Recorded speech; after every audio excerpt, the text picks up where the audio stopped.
આગામી તારીખ 22મી જાન્યુઆરીના રોજ અયોધ્યા ખાતે યોજાનાર શ્રી રામ મંદિર પ્રાણ પ્રતિષ્ઠા મહોત્સવના નિમંત્રણને કોંગ્રેસ દ્વારા ન સ્વીકારવામાં આવતા રુદ્રેશ્વર જાગીર આશ્રમના મહંત ઇન્દ્રભારતી બાપુએ કોંગ્રેસ પર કર્યો પ્રહાર।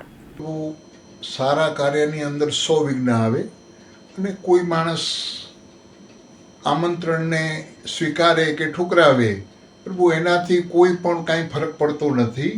અને આજે તારીખ 22/1/2024નું જે પ્રસંગ છે, જે આપણી પેઢીઓ જે દિવસની રાહ જોતી હતી અને એ બધા સ્વર્ગ સિધાવી ગયા, પણ એ લોકોએ આ દિવસને જોયું નહીં। અને આપણા અહોભાગ્ય કહેવાય, સારા ભાગ્ય કહેવાય કે આજે આપણે આ ચીજનું જોવા દિવસ મળે છે।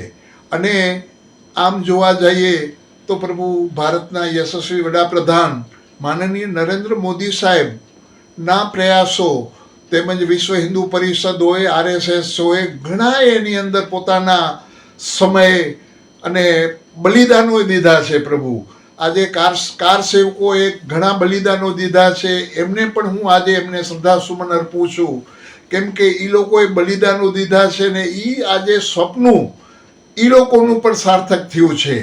એમના આજે વડીલો જે બેઠા હશે, જેના કાર સેવાની અંદર જે વીરગતિને પ્રાપ્તિ થયા છે, એના વડીલોને આજે શાંતિ મળશે કે અમારો પતિ, મારો ભાઈ, મારો દીકરો જે આ રામ મંદિર માટે જેણે જાન ગુમાવી છે, એ પણ આ દિવસની અંદર આજે રાજી થશે। અને આ દિવસ બહુ મહત્વનો દિવસ છે। અને હું ભારતના હરેક નાગરિકોને, હરેક સનાતનીઓને વિશ્વની અંદર જ્યાં જ્યાં વસે છે, અહીંયા હું કહું છું કે આજના દિવસે આપણે દિવાળી મનાવવાની છે, કેમ કે દિવાળી તો દર વર્ષે આવશે, પણ આ દિવસ અતિ ભારત માટે મહત્વનો દિવસ છે, સુવર્ણ અક્ષરે લખાય એવો દિવસ છે। અને આજે કોઈ માણસ કાંઈ વિરોધ કરતા હોય કે રામ મંદિરની અંદર મૂર્તિ બેસે નહીં, જ્યાં સુધી મંદિર પૂર્ણ ન થાય ત્યાં સુધી, તો આજે અમારા આદરણીય શંકરાચાર્યએ પણ એનો વિરોધ કરેલો છે। એ અમારા પૂજનીય છે, અમે એમના બાળકો છીએ। પણ એક ચીજ છે કે સત્કર્મ જ્યાં થતું હોય એની અંદર પ્રભુ દિવસ કે ચોઘડિયા જોવાની કાંઈ જરૂર નથી। આ જે વર્ષોથી 500-700 વર્ષની જે આપણી પ્રતીક્ષા હતી એ આજે સાકાર થાય છે, તો એને જોવાનું હોય, એની અંદર વિરોધ કરવાનો ન હોય, એને અમે સલાહ નથી દેતા કાંઈ, પણ વેદના જ્ઞાતા છે એ તો પણ। અને ઘણા કોંગ્રેસીઓએ પણ આમંત્રણ સ્વીકાર્યું નથી, તો પ્રભુ આ કાર્ય કોઈ મોદી સાહેબ કરી રહ્યા નથી। મોદી સાહેબ તો એક યજમાન છે, અને આ કાર્ય તો અયોધ્યા રામ મંદિર ટ્રસ્ટ તરફથી થઈ રહ્યું છે, અને ટ્રસ્ટે જ બધાને આમંત્રણ દીધા છે। કોને દેવું કોને ન દેવું એ ટ્રસ્ટ વિચાર કરે, કાંઈ મોદી સાહેબ એની અંદર છે નહીં કોઈ પિક્ચરની અંદર। અને મોદી સાહેબે પણ જ્યાં જ્યાં જે ધ્યાન દોર્યું હશે એ સત્ય ધ્યાન દોર્યું હશે અને દીધું છે આમંત્રણ। અને છતાં એ આમંત્રણને, આવા આમંત્રણને જો ઠુકરાવતા હોય તો આ એમની પરંપરા છે। કેમ કે જ્યારે સોમનાથની જ્યારે પ્રાણ પ્રતિષ્ઠા થઈ ત્યારે પણ જવાહરલાલ નહેરુ નહોતા આવ્યા, આપણા રાષ્ટ્રપતિ રાજેન્દ્ર પ્રસાદજીએ જેની પ્રતિષ્ઠા કરી હતી ત્યારે પણ, અને ત્યારે પણ પ્રભુ એ નહોતા આવ્યા। અને હમણાં રામ મંદિરમાં ના આવે તો એનાથી કાંઈ ફરક પડતું નથી। એ આવશે તોય પ્રતિષ્ઠા થશે, નહીં આવે તોય પ્રતિષ્ઠા થશે।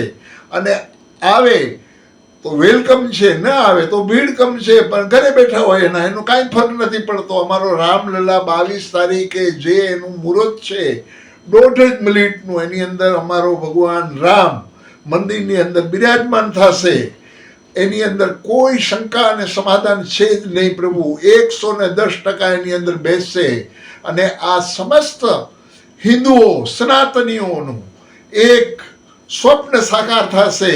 અને મોદી સાહેબે આ સ્વપ્ન સાકાર કર્યું છે, તો પિનાકપાની શિવ પાસે હું પ્રાર્થના કરું કે આવી વ્યક્તિને ભગવાન જાજી આયુષ્ય આપે, ને આવા સત્કર્મો જે 2014થી 24 સુધી જે કર્યા છે એ 24 પછી એ કરતા રહીએ। આવા સત્કર્મો એ ભારતીય નાગરિક સનાતનીઓના હાથમાં છે કે હજી આપણે 2024 પછી હજી કેટલા કાર્યો એના હાથેથી કરાવવાના છે, તો એ વિચારવાનું છે। તો આજે હરેક ભારત નાગરિકને હું આજનું 22 તારીખનો જે દિવસ છે એમને હું પણ વધાવું છું અને તમે પણ દિવાળીનો માહોલ વધાવજો. આજે હું એક ગિરનાર મંડળ સાધુ સમાજનો પ્રમુખ છું, શ્રીપંત દસનામ જૂના અખાડા રાષ્ટ્રીય ઉપાધ્યક્ષ છું. મને આમંત્રણ છે છતાં હું નથી જાતો, કેમ કે મારે પણ અહીંયા એક સંદેશો મોકલવાનો છે ગિરનાર તરફથી.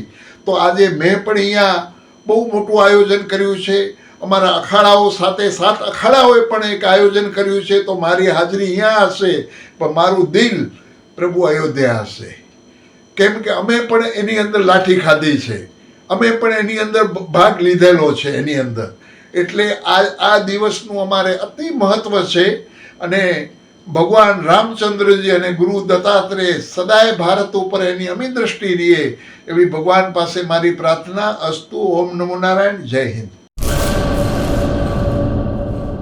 કચ્છની પ્રજાનું માનીતું અને કચ્છની પ્રજાના સાથ સહકાર અને પ્રેમથી સાકાર થયેલું એલબી મોલ એટલે કે લુગડા બજાર ફેમિલી શોરૂમ.